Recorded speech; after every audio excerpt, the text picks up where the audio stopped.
There's a drive way back. It might be. It could be. It is. Holy cow. Welcome to another broadcast of Bricks Behind the Ivy. Hey, Cub fans, welcome to another episode of Bricks Behind the Ivy. Thank you so much to our awesome sponsors, Wrigleyville Sports, the best sports store in Wrigleyville, and Yagi Road Roasting Company, based in Valparaiso, Indiana, serving cups of coffee just as special as the moments you drink them in. Hello, welcome to Bricks Behind the Ivy. Hey, Brickheads, welcome to another episode of Bricks Behind the Ivy, brought to you by Yagi Road Roasting Company and Wrigleyville Sports. Thanks again for tuning us in for our final episode of the NL Central preview with the most important team for last. And by the time you're listening to this, we'll be up at 5 a.m. watching our beloved Cubbies play a 2-game series out in Japan before waiting another 10 days before the team plays another Major League game. But joining me today is from Marquee Network, Mr. Cole Wright. Cole, thanks for coming on as a 2-time guest now. Hey, thank you, man. I'm just looking forward to being part of the 5-timers club. So we've still got a little ways to go, but either way, I'm glad to be here. Thanks for having me on, man. I appreciate it. I'm gonna hold you to that. I just got a verbal commitment on when I hassled him on the Bleacher Punch show the other night from Joe Obvious, and he said he can't wait to be part of the One-Timers Club. I was like, let's plan for two for how long it's been to try to rein him in. But today goes the best. So today I brought you on. Obviously, I'm wearing. Yeah, there you go. Joe Goody. We'll have to Thanks, tag Joe and let him know. Yeah.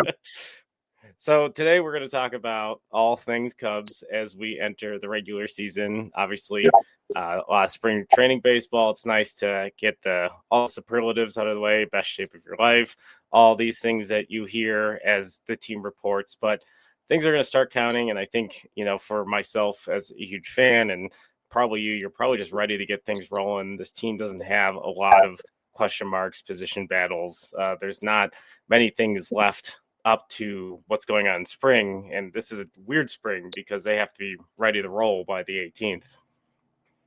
Yeah, one thing that I would love to see or hear somebody say is, I'm in the worst shape of my life, maybe my career. We'll see how this year goes, man. I'm just taking things day by day. But no, I mean, in all honesty, all these guys, they do come in game ready, and that's the one big difference I think from this day and age. And even if you look back 10, 15, 20 years ago, is that it's an all year round thing. And I don't know if maybe that is what leads to some of the injuries that we do see. And I feel like injuries are more prevalent, and, specific pinpointed injuries are something that really jump off the page a little bit more this day and age than they did in years past. Back in the day, it seemed to be from more wear and tear.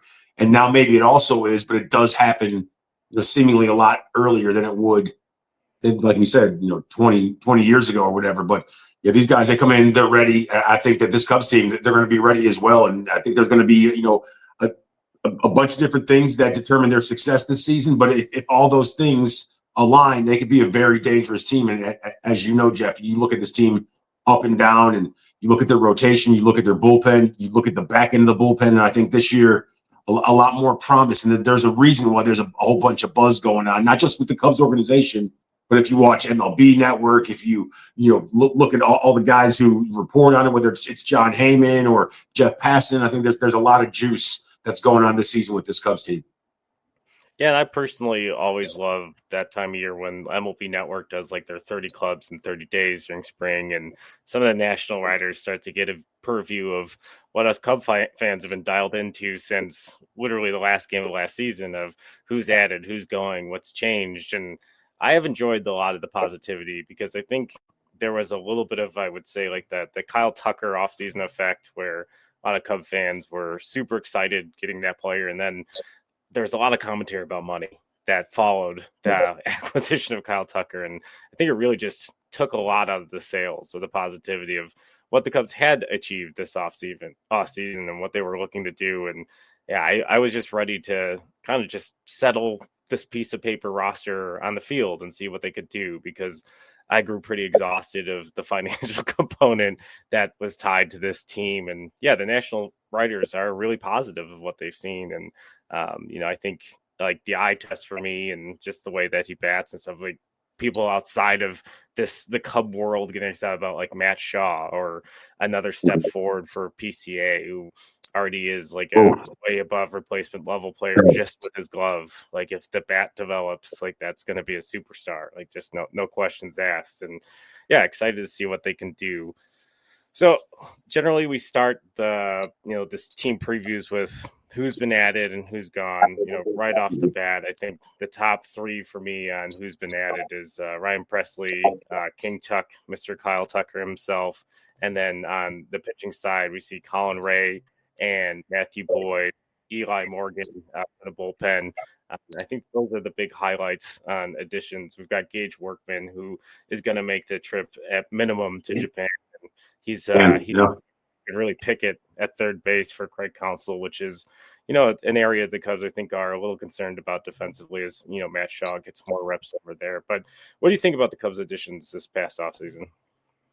I've been really high on Gage Workman since the first day I ever saw him. Like I said, I'm not a scout. I don't try to play one on TV. But for the eye test, when you look at this dude, I mean, there's a few different podcasts. There's the different installments of Cubs 360. Everything that I've been able to put out there in that ethos about Gage Workman. I feel like it's coming true, and it's not really coming true because I've said it. It's coming true because he's that kind of dude. Like you look at him, he's every single bit of 6'4".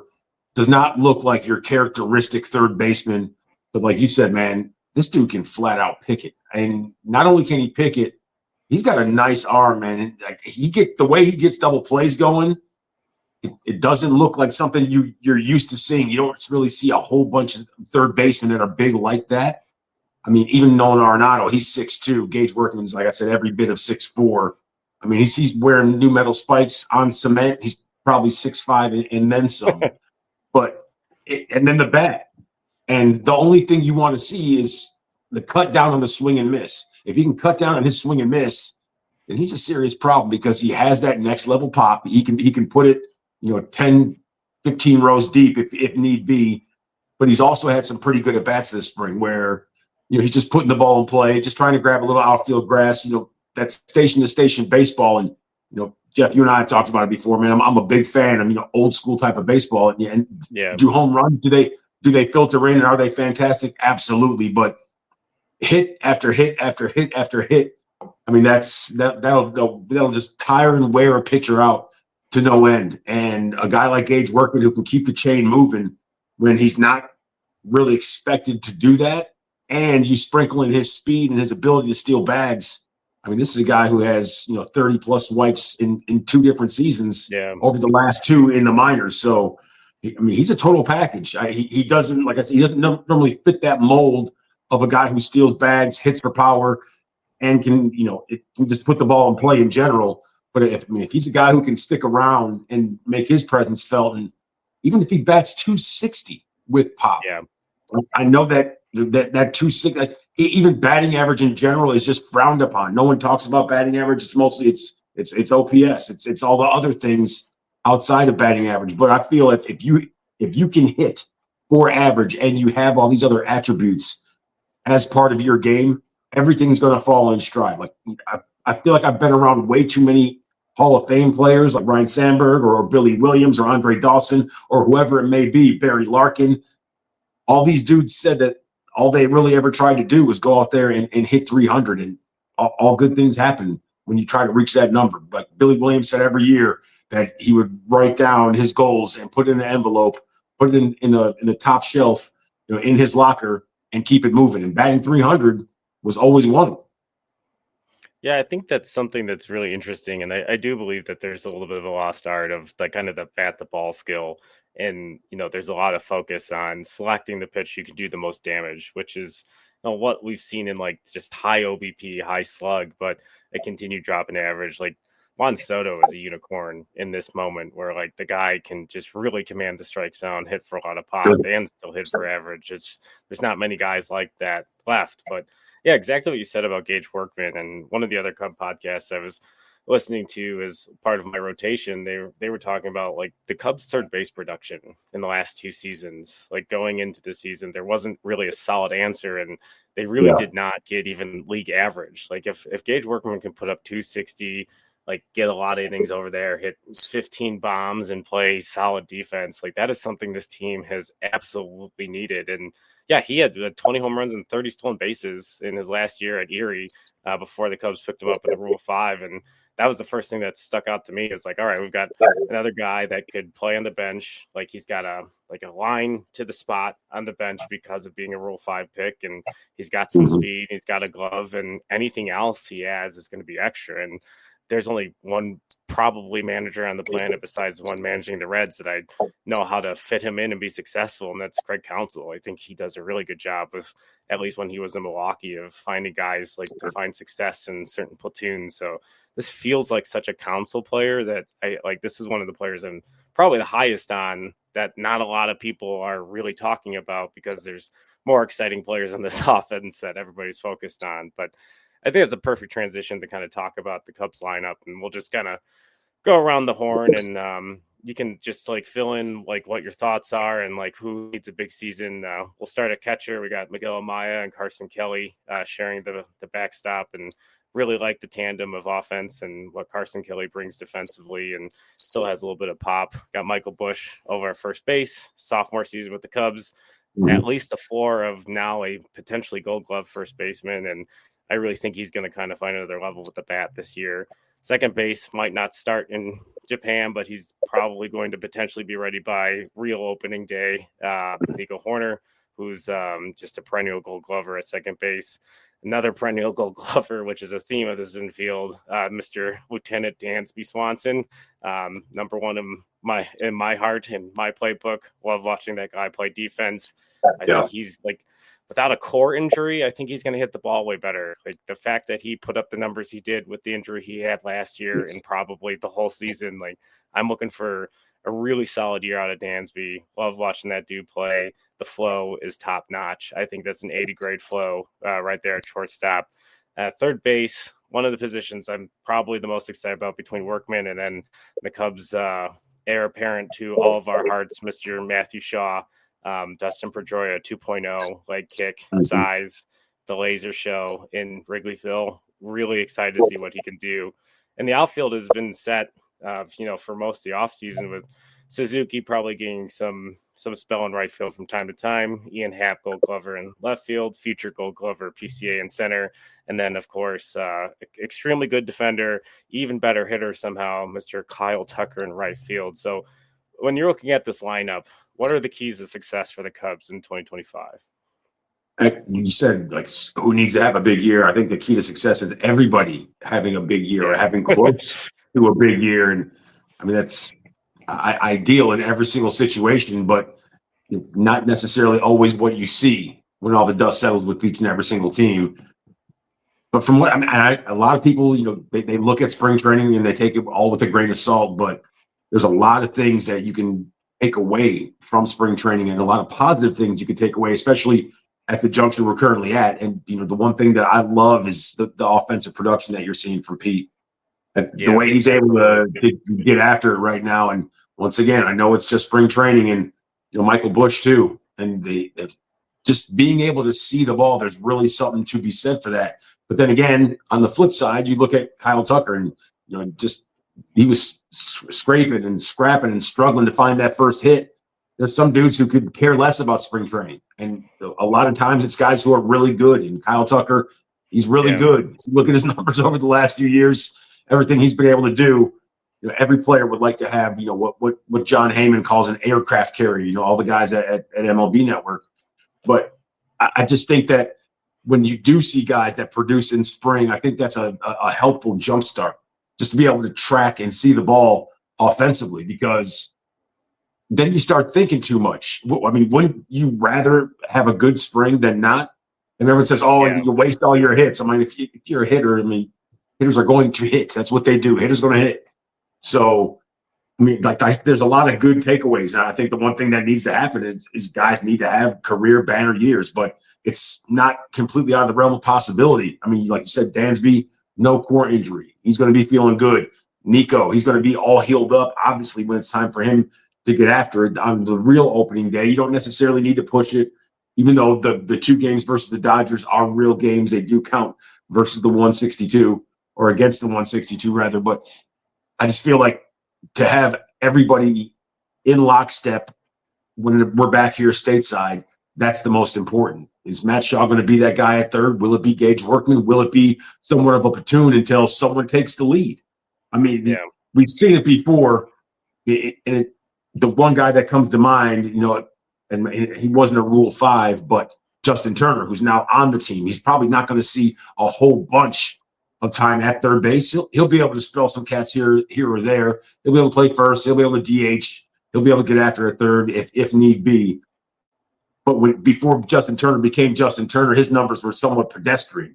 And a guy like Gage Workman, will he be able to take off with a new change of scenery? Who knows? Will Gage Workman become the next Cub playoff legend like we saw Justin Turner become with the Los Angeles Dodgers? I'm not necessarily putting that cart before the horse. But if he's able to platoon with Matt Shaw and he takes the lead, and if he's able to be that guy who goes out there and provides the punch for Craig Counsell that Craig Counsell needs at the hot corner, then so be it. I don't think that's going to do anything to derail his trajectory right now. Obviously, the Cubs would love to see Matt Shaw be the guy that wins that position, but it's all about productivity. It's a wins and results based business. You want to win. And sometimes what guys are getting paid or the stock that you put into certain players, I feel like it matters, but it's all about the hot hand and who is the best. I know the guys that are getting paid more, the guys that have more stock put into them, they're going to get more opportunities for failure. But if you want to win, you go out there and who's seeing the ball the best, who looks the cleanest defensively, who gives you the best opportunity to go out there and win ball games. And I feel like, guys that have their best seasons, if they're all able to come together, that's going to be a problem. And I really think that Pete is poised. I said it on the broadcast the other day when I was with Ryan Sweeney. I said that I think Pete is going to have a huge season. I think 280, 20 home runs, 50 stolen bases, man. I'm dead serious. We'll see him in Atlanta if he puts up those types of numbers. He'll be patrolling center field at the Midsummer Look what he was able to do the back half of last year. I mean, the guy was able to produce, and now you're seeing him put a charge in a lot of pitches. And I mean, if he's able to do that, and as much as I love Ian Happ in the leadoff spot, I just feel like Pete is so chaotic. If he's ever able to get in that leadoff spot. I love the idea of him up there because of exactly the chaos there. The dude is just like the funnest player to watch once he reaches first base. I think I don't know if the next level of his game is like somebody had brought this up recently, and I thought this was a really interesting comp about when Starlin Castro was on the Cubs. Like, he was a bat the ball guy, not the same type of player PCA is, but there was this focus on trying to get him to be more selective and like really like unload on pitches that he thought he could unload on. And I feel like Starlin had like a little bit of like a weird transition where he was looking at pitches he could hit because he was always about kind of a slap hitter, not supposed to be a power hitter, but they really wanted to build some offense around him. And PCA has not walked the spring. It's not really a big part of his game. But he seems to have found, at least in this moment, and there'll be adjustments because Major League Baseball is insanely difficult for all of us who sit on the couch and yell that it's not. It is really hard. They're going to make an adjustments to his aggression, and he's going to have to adjust back. If he finds a way to get on base at a little higher clip, I would love to have him start that. And like, you batting first just means you're starting the game. It's not necessarily like you're this huge on base machine. I think the Cubs could supplement that with someone who's batting in the 9 hole to give opportunity for additional chaos. But I would love to see PCA in the next, at some points this year, maybe to jumpstart the team to be like what Anthony Rizzo was when comes out to the Undertaker theme with a bum ankle and hits home runs after an injury at the top of the line. The thing about it with PCA, if he's able to bat leadoff, I think that gives Happer an opportunity just to drive in more runs. I feel like it's a win-win. It gives you that chaotic nature right off the top. Because if I'm out there on the mound pitching and when I tried to pitch, I obviously wasn't very good because if I had a dude like Pete on, I would be shell shocked because that's what he does. That's what he brings to the table. He's going to be able to put every single person on notice. He speeds everyone up just a tick, and he makes the pitchers think just that much more. And as physical of a game as it is, it's also a mental game. And when Pete has that extra tool in his tool bag, that's a problem. I mean, everyone says 5-tool player, but I think you can add a 5.5 or maybe that's 6 extra tool for a guy like Pete, because that's what he does, man. He puts everyone on notice, and we've seen it in more than a few installments so far this spring, and hopefully it all carries over because we've seen guys before that were projected to do something, and then they never really materialized. But right now, what the Pete's projectability it's off the charts, and we're actually seeing it take shape right there in spring training. Now, once again, I know it's just spring, but I'd like to put a little more stock in it because I feel like real competitors, and not to say guys who don't care about spring training aren't real competitors, but there's something about a dude who's going to go out there and just try to get knocks and always try to rip your ears off your head, no matter what it is. I saw a clip the other day, Derek Jeter's talking about this, you have to have the same mentality in a spring training game as you do in a World Series game. And maybe a lot of guys don't think like that, but I would hope that more do than don't. Yeah, I think there's a lot to be learned from the at-bats. And I understand that every guy probably has their process. Ian Happ used to talk about on the compound that he knew he was locked in when he took a walk in spring, because that's when he felt like he had adjusted to like the speed. And I've always thought like when Ian Happ is struggling during the season, I remember that. And like if he picks up a walk, I was like, all right, now I think he's going to get rolling. And usually he has one of those hot streaks like shortly after that, because the guy is probably a walking ABS system. I've never seen anyone like just have such command of the strike zone as he does for this club. And I think that's probably one of the things that is attractive about him leading off, is just his ability to see as many pitches as possible. But that being said, let's transition to the rotation and kind of the top end of the back end of this bullpen that's been, completely reconstructed, which I think is such a huge component to the difference of this team in the prior 2 years of 83 wins. Is there was a lot of focus on the bullpen, and they've brought in a lot of looks. They have a lot of optionable guys. They have a lot of depth that can really just maintain the ship,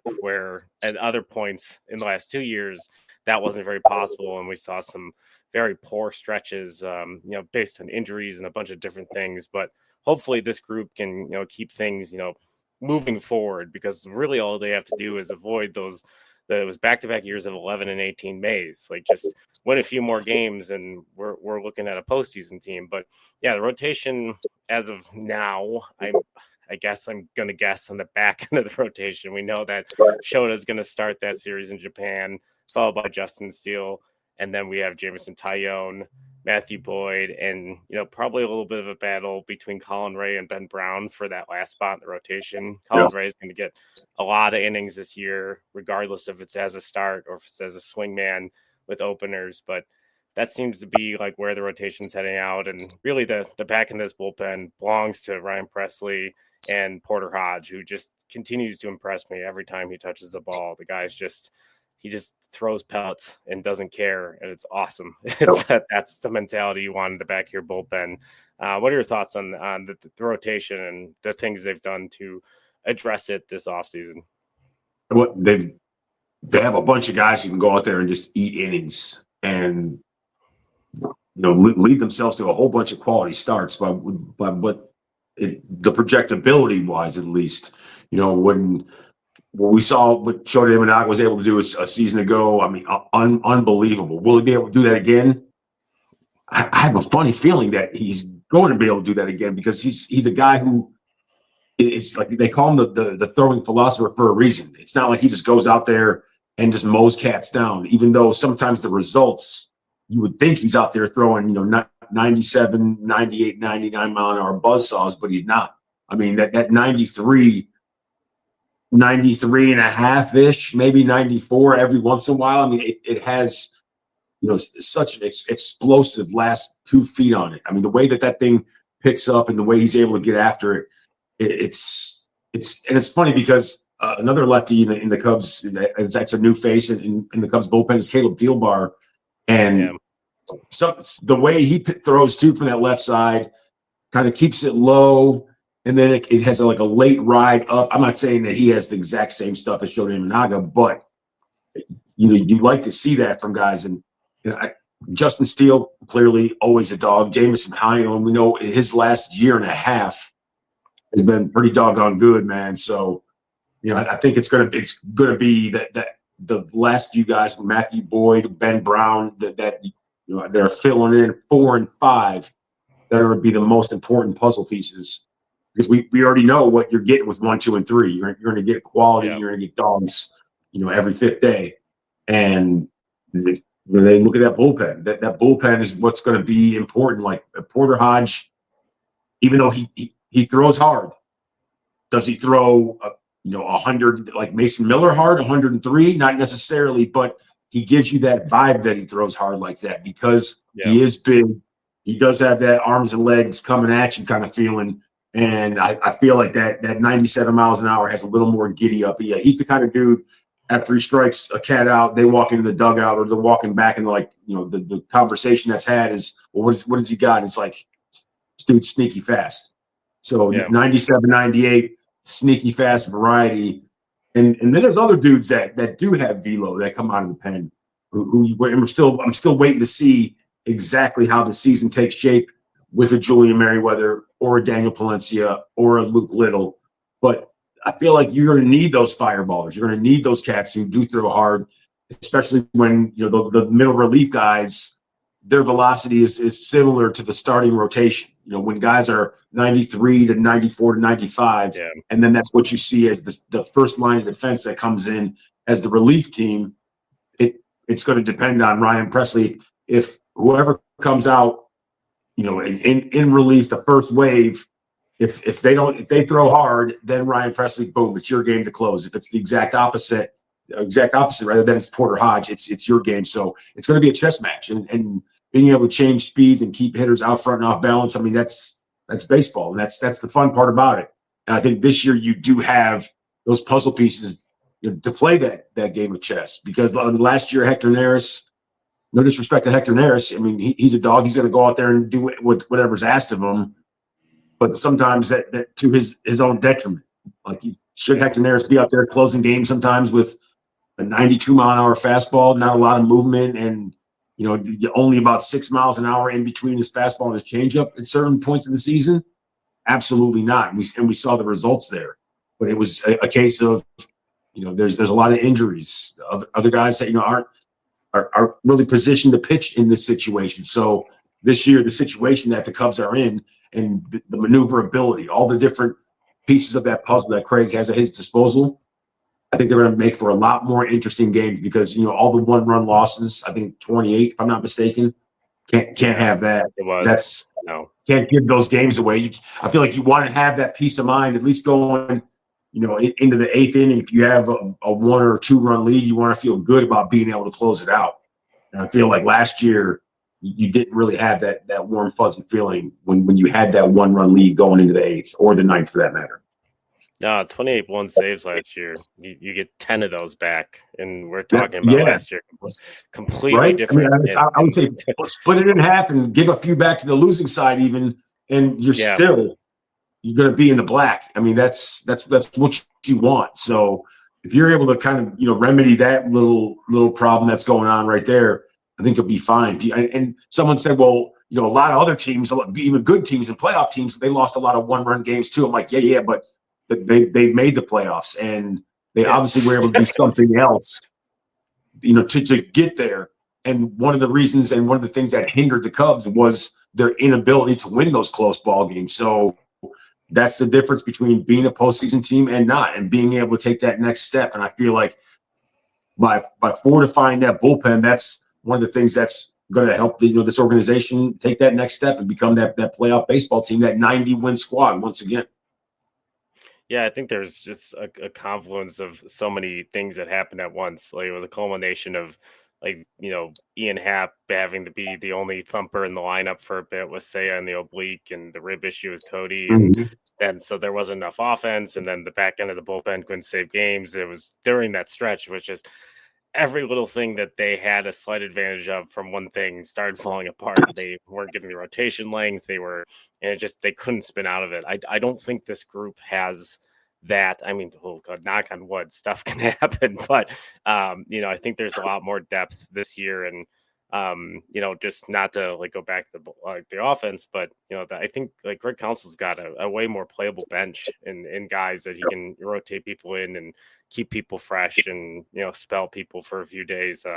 I know you have to pretty much drag Dansby's dead carcass off the field, but like there are some infield options with John Birdie and Nico if he slides over, and Matt Shaw at second, Workman at third, where you can give him a spell, after night to day game or something along those lines. And I think that's going to be probably hard to convince Dansby to do, but he's entering that career as like, well, the longevity of the marathon or being the Iron Man. He's going to have to make some tough choices.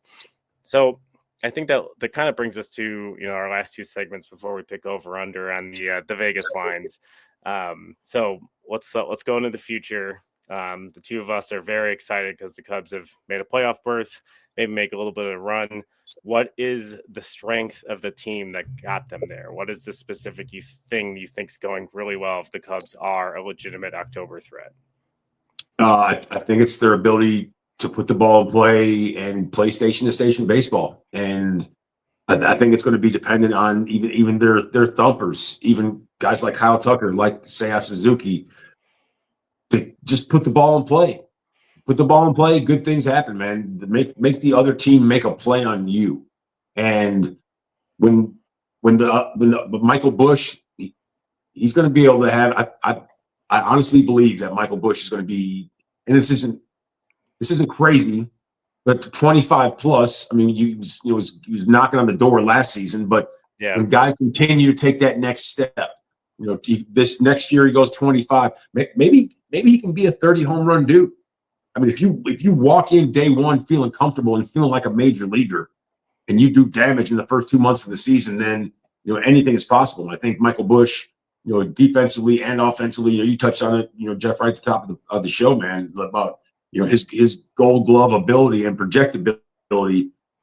He turned it on last season, back half. I mean, his glove looked as good back half as PCA's bat did back half of the season.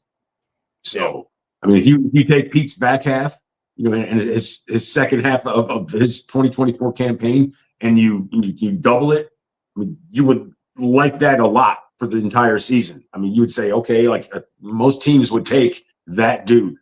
If you were able to double those splits, and I think this year that I have a good feeling that some of those splits might be better than that. So we'll see how it all shakes out. Yeah, I think for me, if they're making the playoffs, I think there's something about the offense that weirdly reminds me of a lot of the Brewers teams in recent years. There's a lot of different types of hitters. There's way more speed. When I looked at last year's like top tier NL Central teams, at least in my mind, I felt like the Reds were on the cusp. They have a lot of young players that are extremely fast, and maybe they got a little careless on the bases, ran themselves out of some games. But man, like playing them was terrifying because it felt like every guy that got on could get first to home on a single. It was unreal. They just didn't have a ton of slugging. And the Brewers led the baseball in batting average on balls hit on the ground because Bryce Trang and some of those guys, Jackson Chourio, could really scoot. And I think the Cubs have kind of almost replicated that a little bit, and have really just haven't. Hustle hits. They haven't. That's going to be one thing that's huge. Because I mean, when you can nickel it sounds crazy, but when you can, I mean, and I don't want to cheapen it at all, but when you can nickel and dime a team with hit after hit after hit, like there's nothing a pitcher hates more than hits. Like if you say you could give up 2 runs by giving up 6 consecutive base hits, or give up 2 solo home runs, I guarantee you every pitcher would rather just give up 2 home runs more times than not. 6 hits in a row. I mean, they're sitting there talking to themselves and stuff like someone should have got that and all this stuff. But like, that is just a continuous deterioration of their mental ability to manage the game. And not cheap hits. I'm talking about sizzlers everywhere. Pop. If you're hitting a hit, line drive knocks all over the yard. that wears a pitcher out, man, and that breaks down their psyche. And I feel like that's what the Cubs are really going to be able to do this season. They have a lot of guys who their bat to ball is good, but it's going to be better this season. And I feel like having those career years, and Dansby's going to be that one hinge point on the season. And a healthy oblique and a healthy midsection is going to be big for him, because when you're able to hit like that and pick it, what we saw a season ago, and now knowing what we know, that he wasn't always 100% healthy, but just being the dog that he is, I'm jumping for joy at 2025, man. I can't wait. Yeah, I'm being a Georgia kid too, and the All-Star game being in Atlanta, like that'll be a special moment for him to go back there and take the field as hopefully an All-Star starter, and I'll be in the crowd in my Dansby Swanson Cubs jersey that has an All-Star patch because I got rid of the god awful alternate jerseys, and I'll be happy as a pig and poop. But weaknesses, nice. So we're gonna imagine a world where we're having a postseason press conference and the first week of October and talking about what went wrong. If the Cubs are missing the playoffs, what is the Achilles heel? What do you see as their biggest issue at the moment? I feel like it would have to be injuries and the lack of pop. And once again, which sounds counterproductive, because I said that the reason they'll be good is because of their bat to ball, but I feel like they don't necessarily have that pop. Is Kyle Tucker that dude who can break it? Yeah. Seiya Suzuki, also a guy who puts up big numbers, but he's not an Aaron Judge. He's not a Juan Soto. It's not a Bryce Harper. And I don't know necessarily is Alex Bregman, is he one of those dudes at that tier right now? I don't necessarily think so. I think he's getting paid an awful lot of bread, and I'm not mad at the organization for not spending all that money, because it just seems as if maybe if you would have spent that money on Alex Bregman, I felt like it would have resulted in a lot of upset Cubs fans being like, well, man, this dude's numbers look nothing like they did in Houston. I'm like, well, Wrigley Field's a whole lot different than the ballpark down in Houston, obviously. And I feel like he took his talents to Boston because it favors right-handed hitters who like to hit home runs pull side. Like Isaac Paredes would have been fantastic in Boston. At home, all that dude does is hit pull side home runs. But Alex Bregman, I feel like, he would have been a guy that would he have been the power answer you were looking for? I don't necessarily know. So if the Cubs aren't able to run through that tape this season, I feel like it will be because the pop wasn't there. So we'll see if hopefully if Nico has an uptick in power and Dansby be able to get back, and if he's able to be a 25 home run dude, if Seiya can be a 30 home run cat, we've seen Happer right between 25 and 30. You have to have those dudes who are going to turn balls around in addition to put the ball in play if you want to win and you want to make the playoffs. Yeah, I think for me, if something were to go wrong, I look at the back end of the rotation. It's not something I'm super excited about. I see what they saw in Matthew Boyd.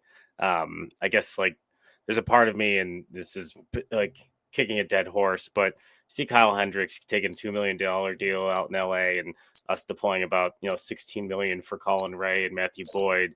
I think in my mind, if the Cubs are going into this offseason and parting ways with the professor, like I was thinking he'd be slid down so far in the depth chart based on the moves they were going to make that it didn't make sense for him to come back. I just don't see the two of those guys being what Kyle Hendricks was to this organization. There were times where he was, touched up last year, and I don't know if they knew something about his arm that the other teams didn't, but it is spring. Hendricks has looked pretty good, and that's really cost efficient, that contract. And I would like to see another part of this rotation sliding down Imanaga Steele, a guy that a true bona fide strikeout pitcher for the front of this rotation.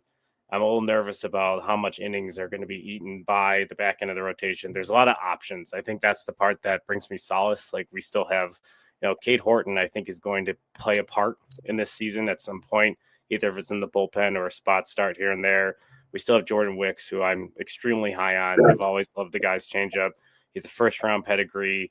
It sounds like he's learned some things about like routine and taking care of his body that's really going to play big into him developing into a major league pitcher. And Ben Brown, I think he's got like rotation upside at minimum. The guy's fun to watch pitch. He's got that really unique like death ball, as it's called, and some really goes after guys and really has embraced at times being kind of a 2-pitch pitcher. But people talk about that with Justin Steele and just the variation of how he throws his slider and his fastball. But like we can't forget Javier Assad, man. I mean, he's yeah, also true. a dog. The ass man. Yeah. Come on, He's come on now. I do. Yeah, that's so there are options, but yeah, I wanted more on the front end and worried about how much we're gonna have to lean on some of these AAA options. But the depth is better. Like the depth is better than it has in the past. It doesn't when you're constructing a rotation in the modern version of baseball, like I feel like you have to be 8 deep minimum now because you just have to anticipate that you're going to lose a horse at some point, and you just need to survive. You don't need to replace their production. You just have to survive what they're missing. And I think the Cubs have done that better. Like ask like the New York Yankees right now and some of the other teams, the Orioles, who did very little to address their rotation, like how they feel about this season now. And I'm sure they're looking around, like they'll probably be sniffing around the Kyle Gibsons and the Lance Lynns that are still out there. But I think the Cubs like do have some depth there, but yeah, it's the quality of that depth and what part of how much they play into this season. I'm a little worried about. Yeah, the two things, you bring up Kyle Hendricks. That's one of the two things I worry about this season. When you watch him, pitching for the Halos, it makes you wonder, it makes you think, I don't want to wish bad on Kyle Hendricks, and I hope he stays healthy all season long, but never. I don't want to see him have a good season. Like, because yeah. I mean, how would that hurt? It'd be like, oh no, it's like the age-old ex-Cub factor. You see him go somewhere else and be productive, and you love that for the dude because Kyle Hendricks is A+ every day of the week. But you don't love that for the monetary value that you could have had him for, and the production and just his familiarity with the team, the organization. I mean, Kyle Hendricks will be back with the organization at some point in the future. Whether it's as a team ambassador, whether it's a Cubs Hall of Famer, Kyle Hendricks will have a blue jacket in I'm guessing at least another decade. I think it's a safe assumption. But the other thing, that's the one thing you don't want to see Kyle Hendricks thrive this season. And I think it might already be too late, but Cam Smith, which was one of the trade pieces for Kyle Tucker, he along with Hayden Wisniewski, I just got back from a softball tournament for my daughter in Houston, and I wake up early, I get her to the field. My wife, she gets ready, and I come back, I get her before the game.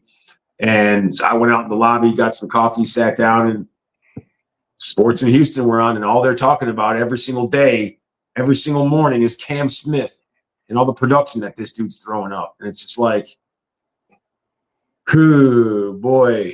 It's like you hope that one doesn't come back and bite you because, it's, I feel like you look at all the things that this guy presents and all the upside. There's a reason why they took him first round, and there's a reason why you have to trade a dude like that to get a cat like Kyle Tucker. So hopefully there's an extension that's met with Kyle Tucker. Hopefully the production is there and then some for Kyle Tucker this season, because I have a really good feeling that Cam Smith is going to be maybe a generational type player. And I know that's tough to say, but this dude has made adjustments at every single level he's been at, and he makes them quick. And once again, I know it's spring training, but to see a rookie and a guy with so much projectability be so good so early on, that's a scary sight. And you hope it doesn't bite the Cubs. So those are my two things that you don't want to see happen with this season. Kyle Hendricks flourish as a member of the Angels, and you don't want to see Cam Smith in the league this season, which could really happen. That's a very real possibility for the Houston Astros. So. Well, Kyle Hendricks will be like at the mid-year point or trade deadline. If he's really rolling, he'll be in the Cubs budget, even if it's bring him thin. Bring him back. There'll be $500,000 or $1 million and some change for him to come back here and low-level prospect and see the professor get one last ride over here. Because Kyle Hendricks is my son's named after him. Like, he's been my favorite Cub for a long time. I don't think I've missed a single pitch he's thrown in that uniform. The guy was just so fun to watch in an era of high speed, and what he was able to do with a changeup, just just absolutely magnificent. This 2016 season is one of the best I've ever seen, and that's in the year in which we had Jake Arrieta in 2015, 2016, where like Kyle Hendricks just did it every day. Jake did it dominantly, which is what like one of the greatest runs in the history of the game from 2015 to 2016, two no-hitters. But man, Kyle Hendricks. I was at one of them. I was at the Jake Arrieta no-hitter against the Dodgers, man. There you go. That's a cool one. That's unreal. My favorite moment about that, I just had bought that morning my wife a Jake Arrieta jersey, and the first time she wore it was when we ordered pizza and watched that game. She threw a no hitter. I'm like, you have to wear that everywhere now. Like that's what you have to wear. Like we need that juju. But it worked out that year. 2016 ended up being a pretty good year. Or is that 2015? I think this is So over under for unnamed betting site, no free ads. Have the Cubs at 86.5 wins, which projects them to win the Central. Right now, what do you think? Over or under 86.5, and why? I'm going over. I think last year I projected 87. Came in under that total. Clearly, there was so many close games that they lost. They weren't able to win. And those are all facts that have been addressed in this podcast so far. So I'm going to go with 89. I know being a 90-win team, that's the goal. That's what the squad wants to be, and I think that's the threshold that's going to be able to get them back into the postseason. If you're able to cross that barrier and get over those 90 wins, then yes, I know Pacoda has him at 91 wins. I'm not that's maybe one of the only instances where I'll make a reference to Pacoda and be like, hey, well, Pacoda says, because I know there's a lot of things that go against traditional baseball thinking, and at that outlet or whatever you want to categorize it as. But 89 wins, not outrageous, very doable.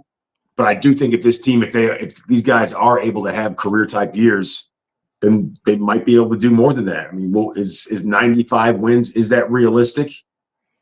If you do the right things in the right situations, yes. But baseball's a funny game. I mean, we've seen really good teams lose a lot more games than they should. We've seen teams that don't have as much talent go out there and win more games than everyone projected them to. So I think this 2025 squad, if you can live up to expectations, which is the task at hand each and every single season ahead of 162, if they can do that, then they'll be good.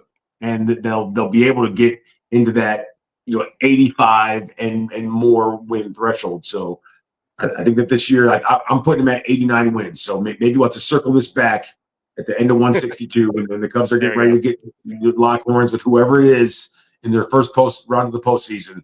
We'll reconvene on that one.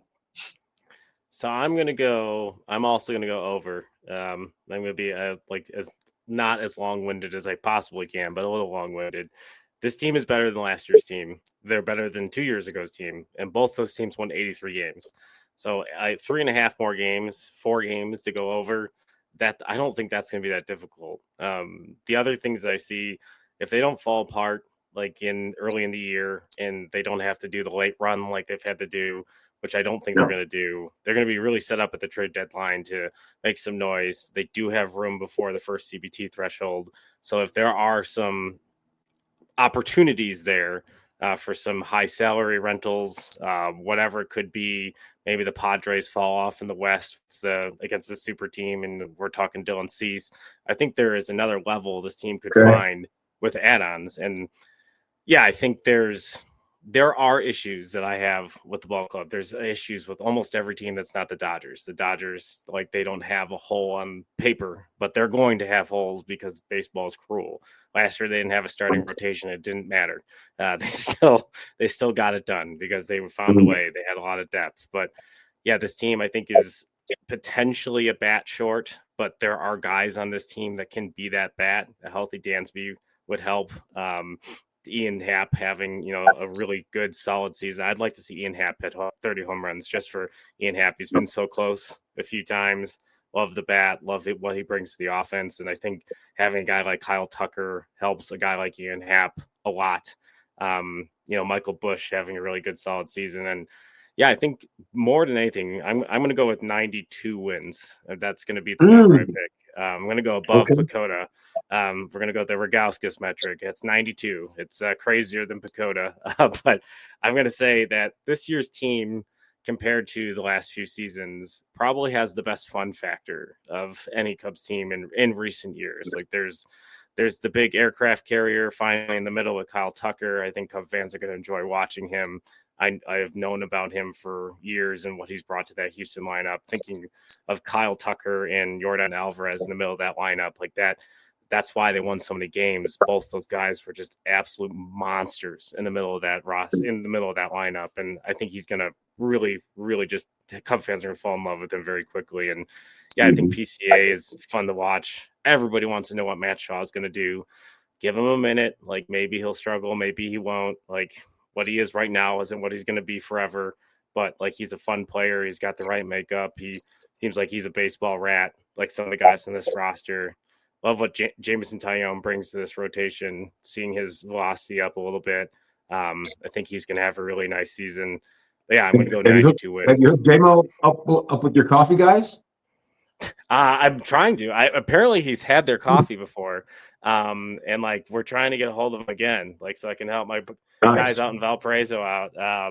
Yeah, it really is great coffee. I'm gonna have to hook you up. I'm gonna send you some coffee. Actually, that's a good reminder. I'm gonna talk to my guys. Yeah, it's amazing. I have to get a new coffee maker in my office before the season starts because I had one before. My producer Andrew Miller and we were going over the rundown of a pregame show one day, and I had a fresh pot of coffee going, and it starts. I hear sizzling, and I'm like, "What the heck? Why? There's no water on the bottom of the pot." And I move the actual carafe or the coffee pot or whatever you're trying to be fancy, sure. But there's a metal strip that's around it, and when I move it, I hear it seems like it. And when I lift it up, it completely. It was like a laser cut all the way around it, and I lifted it, and an entire hot pot of coffee spilled everywhere. I'm talking everywhere. I'm still finding things that are coffee stained in my desk drawer because it snuck through cracks and it pooled in the back. So yeah, I'm definitely ready for a coffee filled season. Maybe 92 wins. As far as you say, it's a Rogowskis meter. I like it. Yeah, I can't wait to get absolutely roasted for that if it doesn't happen. But I'm going to absolutely celebrate it when it does. So gotta be bold. But thanks, Cole, so much for joining us. Good luck this season on the post-game show and all the things you bring to Marquee. I know I'll be watching all 162 or how many broadcasts you guys end up doing, splitting with the national team and stuff. Is I'm sure there'll be more national interest in this team. As like I'm hoping the Cubs roll and they get a little more focus this season. But thanks so much for coming on.